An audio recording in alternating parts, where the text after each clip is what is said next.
All right. Thanks for joining us here at the United Goalkeeping Alliance with Coach Jordan Bell. Coach Jordan, out of Florida, please tell us a little bit about yourself. Where in Florida are you, and what do you do? Yep, so Jordan Bell, the goalkeeping director at Florida Elite, which is located in Jacksonville, Florida, so North Florida, excuse me, and I oversee all the goalkeepers at the club from ECNL level, ECNL RL, NPL, FCL, and then we also have the USL2 and USLW teams in the summer. So there's a lot of goalkeepers there in that goalkeeper union. And how did you get into coaching? Like, where even before that, how did where did Yeah. your love from soccer start to develop? Well, as you can tell, my accent's a little bit different from over here. So, originally from Scotland, played all my life. Just knew one sport when I was 4 or 5 years old. That's just our culture back home. And in the playground, I was the kid that wanted to, for some reason, dive around and hit on the concrete and dive on concrete, which probably wasn't the smartest, but that was me. So I enjoyed that when I was younger, and I just kind of continued that pathway throughout my teenage years. Done quite well, high school level, club level back home in Scotland, and then I came out to America at 18 on a soccer scholarship to go to college. So I would probably say around my 15, 16, I realised that I knew I wanted to be in soccer all my life. I wasn't going to go and get a suit and tie job. So I was always a captain leader on my team, so I could always read the game, I could always see the game, and it just came natural to me. So I think that's when it kind of planted a seed in my head that, all right, I'm going to be a coach. I was always asking the coach questions, why this, why that, and that's basically it. I just have a love for soccer, mate, and nothing else. And okay, so Scotland. I don't want to assume, but what team are you rooting for? What's your favorite Celtic. team? I would have had my Celtic. Celtic mug, but I went for Scotland today. There you go. So uh, what was it like growing up and playing soccer? Um, and then kind of because it sounds like at an early age you discovered your love for diving and being in goal. So what was that upbringing like? Playing soccer where you were at, and then ending up in goal. Yeah, so just growing up, like I just mentioned, it's our culture. So you finish school in the afternoon, 3, 4 o'clock. The first thing you do is throw your bag down, grab your ball, and you go outside and play with your mates in the street. So from 4 p.m. till 8, 9 p.m. every single day of my life, from when I was maybe 4 or 5 up until obviously 12, 13, I was out in the streets playing with my mates, and you're not coached, you just play the game. It's natural, it's just a love of it. And that's where our passions grew. We'd be out in the back lanes, back alleys. You'd be saying your favourite player when you score a goal. But I was the opposite. I loved to see my mates try to score on me, and I wasn't going to let it happen. So that was where my goalkeeping love started. But then as you get 12, 13, 14, and you're going into maybe youth academies, and you're realising, wow, this standard's a lot higher than I expected. So coming from the streets, if you would call it, playing with your mates. And that was it. You kind of realised, all right, it's a good standard. You feel like you belong there. You weren't getting told you were allowed to come back every other week. So you felt like you had something about you, but that then became you had to have the self-confidence to say, all right, I belong here. Yeah, and so growing up in that environment, and then Yeah. like you said, being invited back possibly once a week, or how did you develop? How did you build that confidence up? I mean, I know that as a young age, I didn't even know what that word meant, right, or what that word was. I just, I think a lot of it is just our beliefs, right? We believe we're good enough, or we don't, or we know we are, or we know we're not. So where did that confidence and that belief came for you to say I belong here, and I'm at the standard? Yeah, I was probably just being Scottish, I'd say, being from Glasgow. Just in all honesty, it was just there were so many players in a player pool. And I'll give the example of maybe a Dundee United Pro Youth or something like that, where it's not the Celtic Rangers, but it's one below that. And there's so many players, right? So you have to have a thick skin to go in there because there might be 7, 8, 9 goalkeepers that in the region that they're trying to grab. So you have to go in there and say, I belong here. If you go in and have the mindset of, oh, a little bit timid, a little bit nervous, they'll just push you to the side. And that's just because they're trying to create the best environment to get the players to be successful on the pathway throughout the age groups. So for me, going in there, no matter what team it was, because I bounced around teams when I was a teenager, because I was always told, you're never quite good enough. And that's obviously going on to the topic that we're going to speak about. But it was dealing with those setbacks and saying, you know what, I'll show you, I'll prove you wrong. Some people can go the other way and say, oh, it's not for me. But that just wasn't my upbringing. Yeah, and we'll definitely touch on that a little bit more later. But okay, so you played growing up. You got into an academy. Um, Coaching. Why coaching? How did you get into coaching? How did you know you were going to be a coach, or when did you know that you could be a coach and you could teach goalkeepers the right techniques and the right things to do on the field? Yeah. Well, again, like I said earlier, it was growing up and I was 13, 14, 15, and I was obviously a very good communicator. I was an organizer, I was a captain leader of any team I went to. And that just became natural. I was just seeing on the field and I would say it. I'd just see something, I'd say it, and I didn't really think about it. And over time, my defenders would listen to me. Over time, we were getting positive results. So it was like, okay, I'm saying the right message. And then the coach would ask me my opinion. I'd ask them their opinion. And it was just a kind of domino snowball effect from there. It was people would listen to me. It was good that they listened. It obviously meant that I was telling them positive information, the correct information in terms of organising. And again, it just was a snowball from there. There was never a coach that said you should be a coach. I just enjoyed soccer, I enjoyed goalkeeping, and I knew that I was never going to get a shirt and tie job. So I was like, well, I'm going to be in this for the long haul. So I better just learn from every single coach, every single player, the experiences I had. Yeah, no, and that's important, right? To recognize to recognize one what it is that you love to do, what it is that you're good at, and when you combine the both, and then it turns out to be your passion, like you hit the jackpot. I Yeah. I mean, wouldn't say I'm good at it. I've just got a passion for it. right?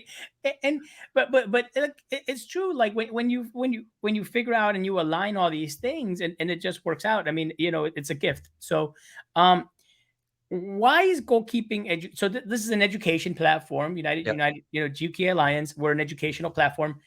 Why is coaching education, player education important to you? Yeah, I would say when I was younger, again, I didn't really have a role model that I would speak to a lot in terms of asking them for coaching advice because I bounced around different clubs. So I would like to feel like I could be that support model or role model to help the next generation, especially the goalkeeper union, because outfield players don't understand the goalkeeper union. The goalkeeper union is that kind of like sacred part that we're a team, a club that we're all part of. We know what it's like to make a worldie save. We also know what it's like to make a mistake that leads to a goal. So we've been there, done that. So how can I give my experiences to the next generation to help them learn to get better from maybe the mistakes I made when I was younger?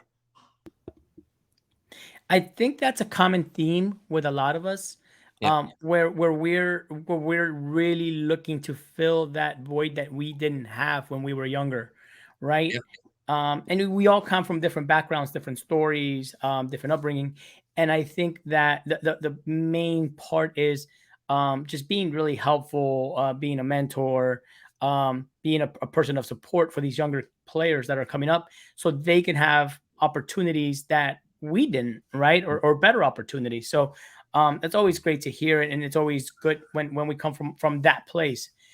Now, your topic this month is going to be on dealing with setbacks and mistakes. Yeah. So when I hear that and I think about that, I think about it. I can almost see it like setbacks and mistakes on the field or setbacks and mistakes off the field, right? Yeah. So talk to me a little bit about your topic. What is it that we're going to be talking about, and what do we expect to learn? Yeah. So obviously the difference between setbacks on the field and off the field, we will touch base on both of them.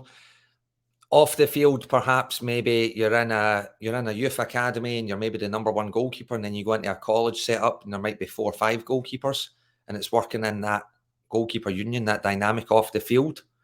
And then obviously on the field, it's going to be, if you're in a game and we make a mistake, how do we deal with that setback? So we'll touch on both areas. I don't want to go into too much detail here, Art, but it's something that the coaches that I'm on the course with or on the call with this upcoming week or a couple of weeks' time, we're all excited about. It's something that is very prevalent in the goalkeeper industry because think about the amount of mistakes goalkeepers make. It's common. Yeah. So it's how do we embrace it? That we throughout your career you're going to make a mistake, but it's how do you deal with a mistake and how do you embrace it and how do you say, right, I'm going to come out the other end better. And for example, right? Like, what's the difference between a field player making a mistake and a goalie making a mistake? Is there a difference? I don't know. I mean, are there differences or are they the same? What do you think? Well, I would say we are the last line of defense. So if we make a mistake, it usually costs a goal, realistically. Yeah. And to have that pressure as a young teenager, even younger than that, 10, 11, 12, it's difficult and it's how do they embrace it? So they have to have a strong personality. They have to have a strong, thick skin almost to say, and I always tell my goalkeepers down here at the GK Union, embrace the pressure because if you shy away from it, you're not going to be an elite level goalkeeper or an elite level athlete. Because if you look at all the top professionals, they see pressure and they embrace it and they say, right, I'm going to take that challenge head on. And that shows you that they've got that self belief, self confidence, and the mindset to say, I'm ready to go for it. So I'd say to answer your question, mate, it's a little bit different because we'd probably concede a goal from a mistake. Yeah, no, and again, right? It can be really really simple as well, obviously we make a mistake, it's a goal. Another player makes a mistake, it's not necessarily a goal every time, right? Yeah. Um, but so talk to me just a little bit more about that with regards to leaning into that pressure, because a lot of times, we as even as human beings, right? Just we want to not put ourselves under that pressure. We don't like stress. Yeah. We want to be comfortable. So for a young goalkeeper, why is it important that they lean into that into that pressure, into those situations? Yeah, and that's obviously just what I touched on there. It's just embracing it because if you shy away from it, you're never ever going. Well, I don't think anyway. We're going to be elite level athletes because when we get to that level, if we all say we want to be a pro, now you're going to play in front of thousands of fans in a stadium. Now, if you can't experience the pressure before you get there, if you can't already have saw a blueprint or saw something happen before you get there, then you go into that world and you might crumble because you feel like the world's came on top of you because you've got all the fans in the stadium. So it's having that strong mindset, having that understanding of, yes, I am the last line of defense. I have to have that personality of, if I make a mistake, I brush it off, have that short term memory, that goldfish memory that I say to the younger ones, but even the older ones, listen to me, having that 7 second mindset of, okay, I've made a good save, I move on. But also, if I make a mistake, I move on. I don't get too high, I don't get too low. And that's something that we try and emphasize a lot to the goalkeeper union. And then why is it important to give the goalkeepers these tools, right? And how young can we go with this? Because obviously we want to introduce technique, we want to introduce how to do things well on the field, footwork. The technical part is very Yeah. easy, to a point, right? But it's the easy part. How do we give the other parts, the dealing with that pressure, dealing with those mistakes? How early, and why is it important that we give them these tools? Yeah, so for me, especially when you're younger, you have obviously your parents, right, that are on the sideline, they're supporting you, and sometimes they get a little bit too heated at times. And these kids might be only 9, 10, 11, and I see it, they're 7v7, 9v9, and I go and watch games, and it's like you can even see the kid not even shoulders down, their body language is negative, and it's like, focus between the white lines. That's what I tell all my goalkeepers. If you have the tools to say, well, not the tools, but if I or any other coach is able to teach them and say, focus between the white lines, focus on a positive body language, focus on a strong mindset, that short term memory. Sorry, mate. And then you'll be able to be successful. And having that mindset is the strongest muscle in your body to say, because if you think about it, if you're a young goalkeeper, you're worried, oh, I don't want to make a mistake. I don't want to make a mistake. 9 times out of 10, you make a mistake, right? Because you're thinking about it. It's like, don't think of that big purple elephant in the room and then start thinking about a purple elephant. So that was one of the boys gave an example last week.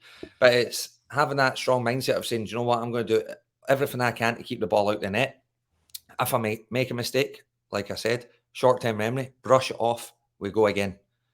And it's just having that resilience, that self-belief to say, almost that arrogance, but at the younger age, they have to learn between arrogance and confidence. Just saying, I embrace it, let me at it. And that's Yeah, no, that's great. And I think what I really like is the two things that you ask them to do, right? So focus in between the in the post, focus while you're in the game, and having a positive mindset, because both of those things are things we can control.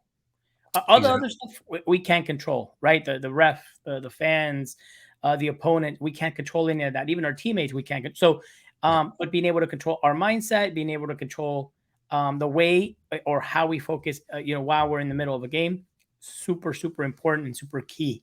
Yeah. So yeah, we'll definitely look forward to looking at that and checking that presentation out. Now, why did you join the alliance? Why was it important to you to be part of the UGKA? Yeah, it's just like-minded coaches, like-minded people. We're all in it for the same reasons. We want to help the next generation of the goalkeeper union. We almost want to give back, give them advice. They can use our experiences, obviously, the goalkeepers, but it's just working alongside other coaches that have, like I just mentioned, have the same mindset, have the same drive, ambition to be successful and help the goalkeeper union, that worldwide goalkeeper union, get better and achieve the very best.